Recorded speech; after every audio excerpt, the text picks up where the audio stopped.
Você já ouviu falar em não dualismo?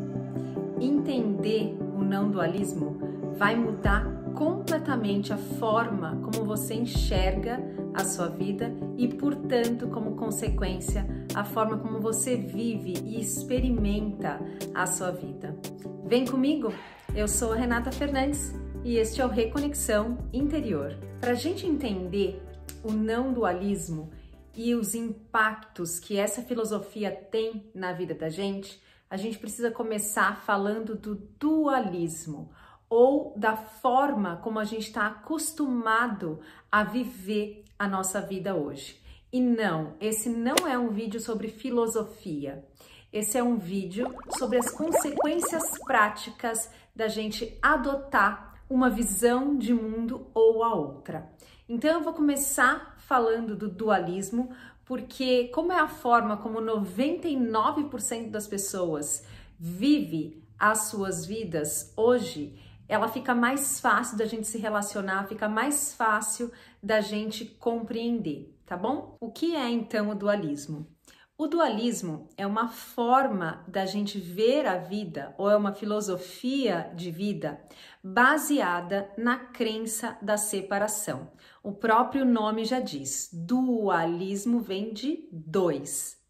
O pai dessa filosofia, né, quem defendeu essa filosofia num primeiro momento, dentro da nossa história, foi o Descartes.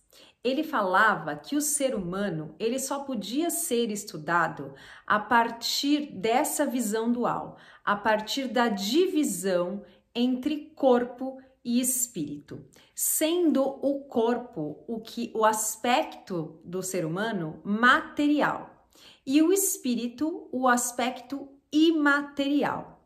E aí, a partir deste conceito, a gente desenvolve aí áreas completamente separadas de estudo.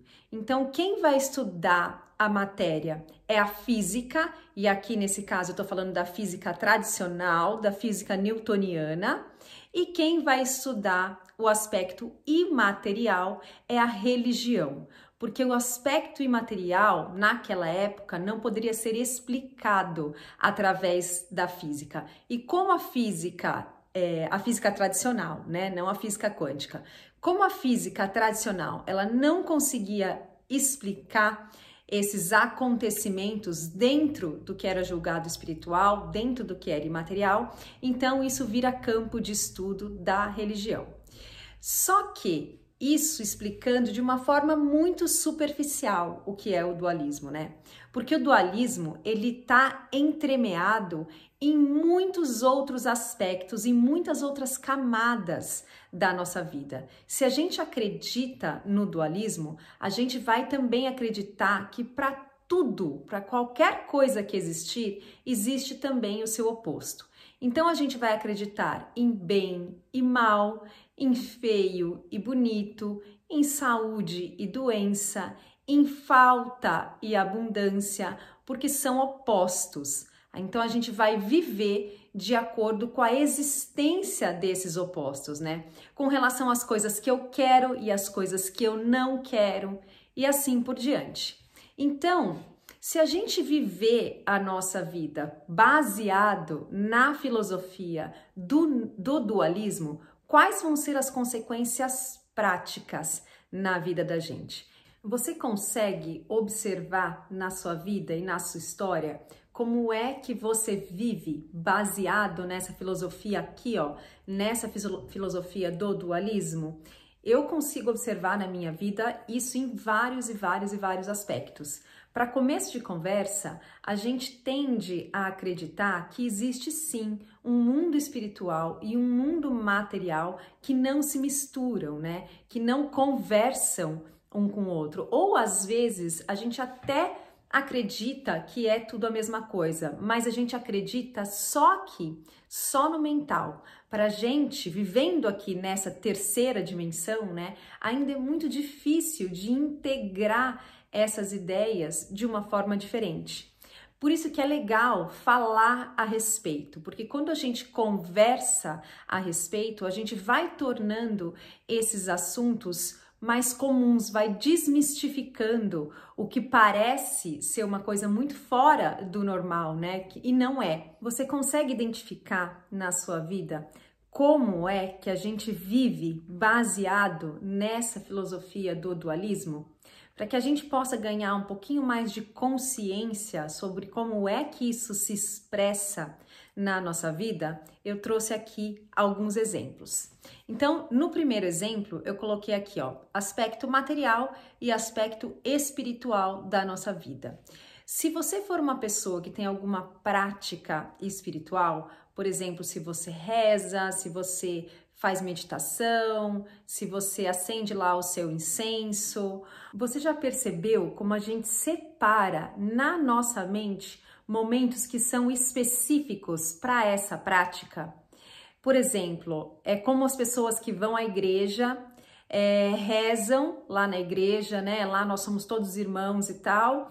E a hora que sai da igreja, pega o carro, né, para ir para casa, a hora que toma a primeira fechada, xinga o vizinho ou trata a esposa mal dentro do carro. Por quê? Porque na mente a gente separou. Aqui, até aqui é o limite para eu praticar a minha espiritualidade e daqui para diante eu volto para a materialidade, eu volto para o mundo. E aí a gente vai fazendo essas separações que não fazem o menor sentido quando a gente começa a falar a respeito delas, né? Porque é que a gente segue uma determinada filosofia, né? Só em alguns momentos da nossa vida e a gente não consegue arrastar essa prática para a vida como um todo, justamente porque a gente faz essa separação mental. Um outro aspecto que eu coloquei aqui são as pessoas. Como a gente se vê separados de todas as pessoas com as quais a gente se relaciona, qual é a consequência disso? A consequência é que a gente se sente no direito de poder julgar, de poder condenar, de tratar mal, de bater e qualquer outra coisa aí que a gente considere pejorativo, que a gente considere ruim, porque afinal de contas é um ser separado de mim, né? É um ser que, dependendo do que ele fizer, eu tenho que responder à altura. Então, a consequência da gente se ver separado, a consequência da gente viver dentro dessa filosofia dual, ela é a raiz dos maiores problemas que a gente vê expressos na humanidade hoje. Todas as guerras, todo o ódio, toda a falta, tudo que a gente pode imaginar. E a gente acredita que não, né? Que a gente é uma vítima de tudo isso. Aliás, isso é um outro aspecto da gente viver baseado nessa filosofia. Porque como Descartes explicava que além de existir essa separação, né, entre matéria e espírito, esses dois campos, eles não se conversam, eles não se conectam, eles são independentes. E como eles são independentes e, portanto, não influenciam um o outro, o que acontece para você é muito mais fruto do acaso do que qualquer outra coisa. Então, se o que nos acontece é fruto do acaso, se a gente não tem controle sobre nada daquilo que nos acontece, a gente vai assumir sim esse papel de vítima do mundo. E se você é uma vítima, você tem que se defender. E se você tem que se defender, você tem que se defender por uma razão, certo? Então, se você acredita que você é uma vítima e que você precisa se defender, pode ter certeza de que o ataque virá. Essa é mais uma consequência da gente viver baseado nessa filosofia. Um outro aspecto, né, que eu queria citar aqui é a separação entre o corpo e a mente. A gente não enxerga o nosso corpo e a nossa mente como uma entidade, né? A gente enxerga isso como coisas separadas. E como a gente vê a mente e o corpo como coisas separadas, a gente também não consegue estabelecer a relação que existe entre uma coisa e outra.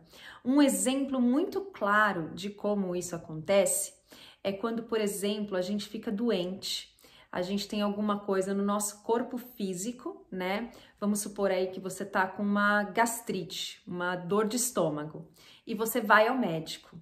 Dificilmente esse médico vai te perguntar dos seus hábitos mentais, vai te perguntar se você é uma pessoa ansiosa, quais são as dificuldades que você tem enfrentado na sua vida, como foi a sua infância, quais são os seus nós emocionais. Dificilmente, se você tiver um médico muito bom, provavelmente ele vai olhar para esse aspecto. Do contrário, ele vai fazer o quê? Ele vai só colocar ali um band-aid no efeito dessa sua dor de estômago e vai te dar um remédio para dor de estômago.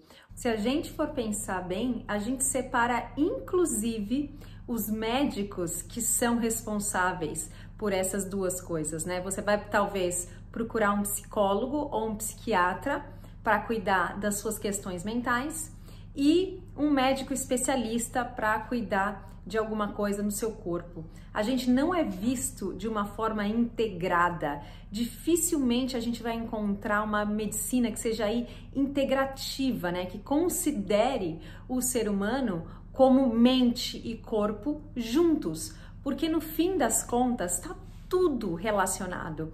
E se a gente não trata primeiro o que está aqui, o que vem para o nosso corpo vai ser só um efeito disso. Não tem como ser diferente. Um outro exemplo muito claro dessa filosofia dualista é a gente se ver separado de Deus. Para quem acredita em Deus, né? Para quem acredita que pode existir um Deus, a gente se vê separado.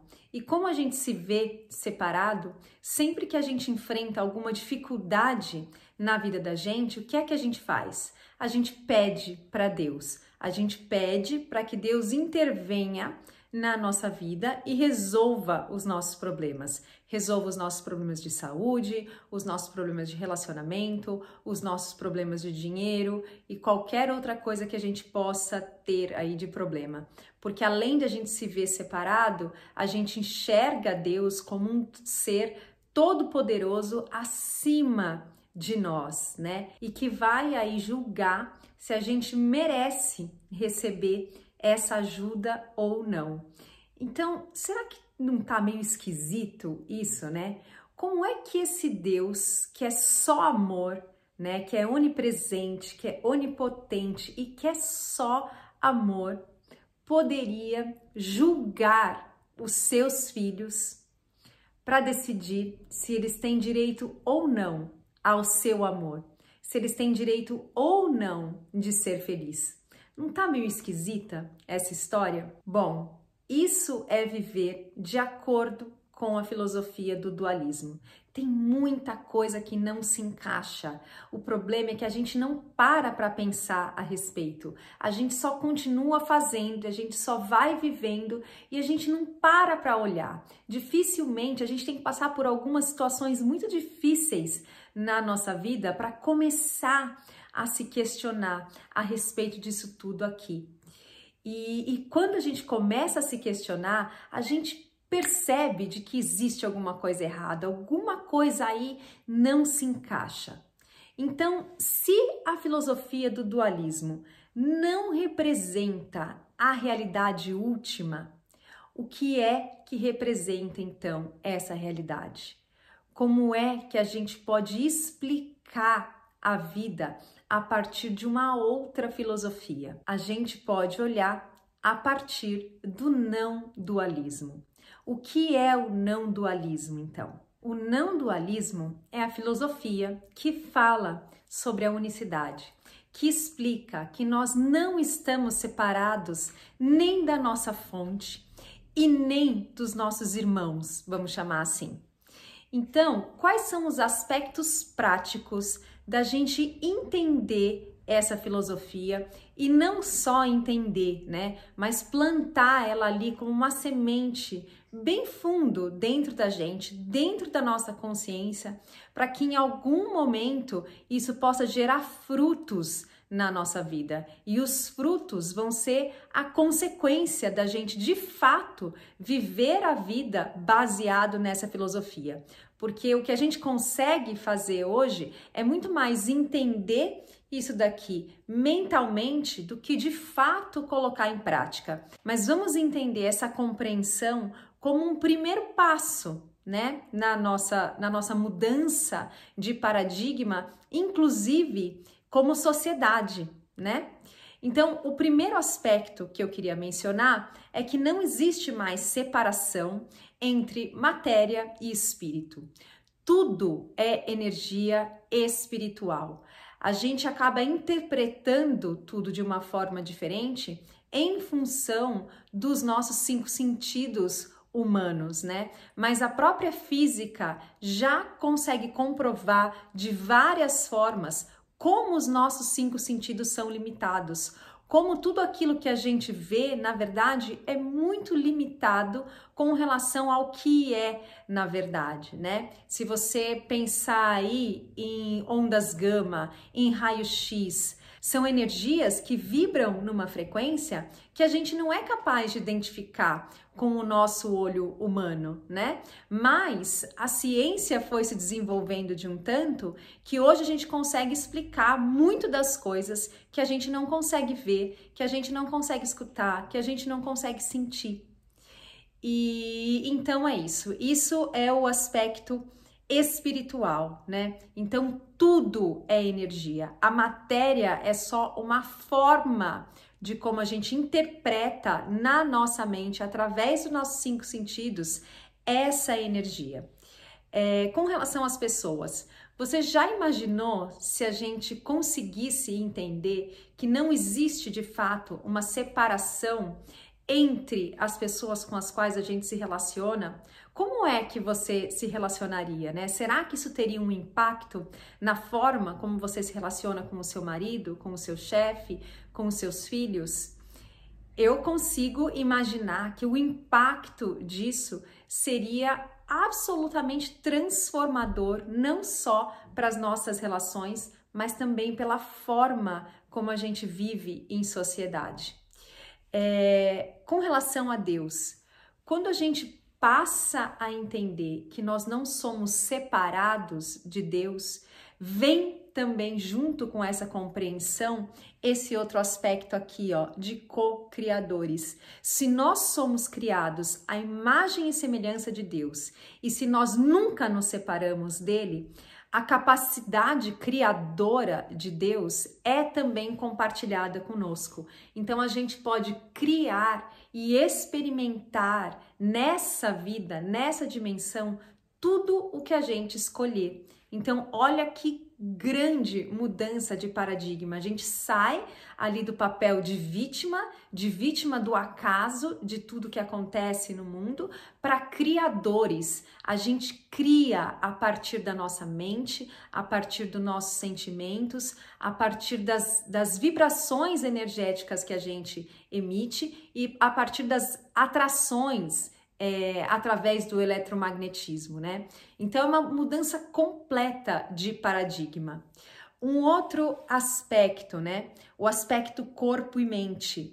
Quando a gente passa a entender que o nosso corpo e a nossa mente não são entidades separadas, que a gente está muito conectado, a gente vai passar a olhar para as expressões de doença do nosso corpo de uma forma completamente diferente. Eu separei aqui, inclusive, alguns livros de médicos que falam sobre isso com muita propriedade. O primeiro que eu tive contato quando eu era ainda adolescente foi esse livro aqui, ó, O Poder do Subconsciente, do Dr. Joseph Murphy. Esse livro é incrível e ele explica muito do efeito que a nossa mente tem em criar a nossa realidade, em afetar o nosso corpo. Outros livros mais recentes, né? O Deepak Chopra é um autor também que tem vários livros publicados nesse assunto.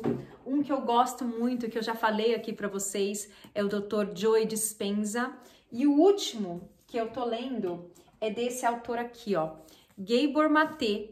e ele fala dos efeitos dos traumas de infância na nossa vida adulta, né? Em quais são as consequências de tudo aquilo que a gente viveu na infância e acumulou energeticamente, de uma forma emocional, né, no nosso corpo, e quais são as consequências disso na nossa vida adulta.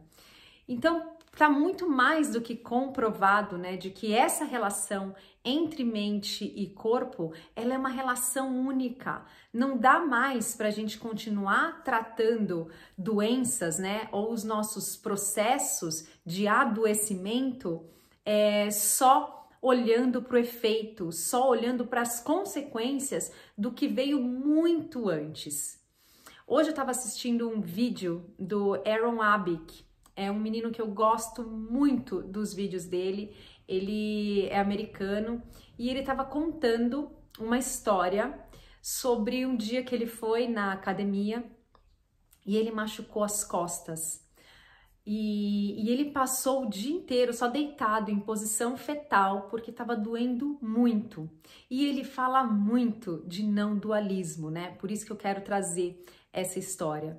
Porque é muito interessante a gente observar que mesmo pessoas que já estudam isso há muito tempo, e eu vejo o Aaron como uma pessoa que já está muito adiantada nos estudos, como ainda assim a gente cai nas mesmas armadilhas, porque a gente está muito habituado a viver a nossa vida baseada no dualismo. Então, o que ele fez, né? Quando ele machucou as costas dessa forma muito séria, ele estava fazendo exercício na academia, machucou as costas de uma forma muito séria, não estava conseguindo nem ficar reto em pé e estava com muita dor. Ele se deitou e ele começou a recitar mantras, né? E começou a falar para ele mesmo, começou a conversar com Deus, falando: olha, eu sei que não existe dor e sofrimento em Deus. Então, isso que eu tô sentindo não é real. E ele ficou falando isso por um tempão, só que toda hora ele falava isso e ia lá checar e as costas dele continuavam doendo muito, né? Até que uma hora ele ficou com muita raiva, ele falou: pô, Deus, eu não sei mais o que eu posso fazer, eu tô aqui afirmando que não existe dor e sofrimento em Deus, e por que é que eu ainda tô sentindo essa dor? E ele disse que de repente veio uma mensagem para ele, uma mensagem muito clara que disse: eu não estou na sua dor, você está me procurando aqui, mas eu não estou aqui. Como se Deus dissesse para ele: você quer que eu venha dentro do meu nível de consciência até o seu, mas isso não vai acontecer. A gente tem que elevar o nosso nível de consciência, a nossa crença na separação, a nossa crença de que a gente tem um corpo, a nossa crença de que o nosso corpo é suscetível à doença e à dor, para consciência crística, para consciência da unidade, para consciência onde nenhuma dessas coisas é possível. Por que nenhuma dessas coisas é possível? Porque o nosso corpo nunca foi físico. O nosso corpo é só energia, são só ondas vibratórias, é só frequência.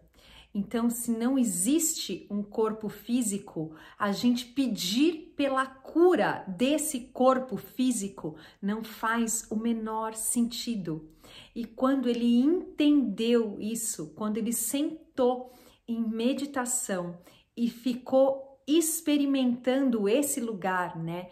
Essa elevação da consciência dele a Deus, essa prática de que sim, eu sou um com você, em puro amor, quando ele conseguiu fazer isso, e ali ele ficou um tempinho em meditação, quando ele se levantou, ele não tinha mais dor nenhuma, e a primeira coisa que ele fez foi calçar o tênis para ir fazer uma corrida que ele já estava querendo fazer há dias, porque ele ficou dias com essa dor, né? Ele ficou dias com esse problema nas costas, só recitando os mantras, tentando resolver essa situação aqui, ó, no mental. Quando a gente acredita de fato que nós somos um e de que tudo é espírito, não existe mais o problema. Mas a nossa consciência, ela tá tão habituada a ver o mundo a partir da dualidade que mesmo para quem treina muito, a gente ainda é pego nessas armadilhas. E por isso que é importante a gente plantar essas sementes. A gente planta a semente do entendimento para que a gente possa, em determinados momentos da nossa vida, aproveitar essas oportunidades que a vida traz para a gente para colocar isso em prática, para colocar esse conhecimento que ainda não está integrado com relação ao que é a não dualidade, ao que é a unicidade, para a gente colocar isso em prática na nossa vida. E quando a gente coloca isso em prática na nossa vida, quando a gente consegue experimentar essa união com Deus, nem que seja por milissegundos, né? Nem que seja em momentos muito sutis dentro da sua meditação ou num momento de conexão com Deus, isso são sementes. Isso são sementes que um dia vão germinar e que vão construir aí a nossa confiança nessa filosofia, na filosofia não dual. E a nossa vida começa a mudar absurdamente. E a partir disso é que a nossa vida começa a de fato mudar. Quando a gente começa a praticar o não dualismo a partir dessas oportunidades. É lógico que a gente não vai conseguir viver isso 100% do tempo assim, logo de cara. Eu tô dando aqui exemplo de um menino que chama Aaron, ele tem seus 20 e poucos anos, 25, 26 anos, e ele estuda isso já há muito tempo, ele fala com muita clareza, eu gosto muito da forma como ele fala, mas ainda assim, quando a gente vai para a vida, a gente vai cair nos buracos do nosso hábito, do que é o nosso hábito, né? De como a gente está habituado a resolver os nossos problemas. Porque enquanto você estiver ali só recitando mantras, você ainda está dizendo, eu preciso resolver isso da minha forma, né? Sozinho, do meu jeito, sem entregar essa situação para que uma inteligência superior te mostre o caminho, tá bom? Era isso que eu queria compartilhar com vocês hoje. Se vocês tiverem dúvidas sobre o que é o não dualismo ou quiserem dar exemplos de como vocês enxergam isso na vida de vocês, de como isso poderia ser aplicado na vida de vocês, ou se vocês quiserem saber mais sobre isso, me deixa aqui nos comentários, vai ser muito legal conversar com vocês sobre esse assunto, tá bom? Muito obrigada! Se você gostou desse vídeo, deixa aí o seu curtir e até um próximo vídeo.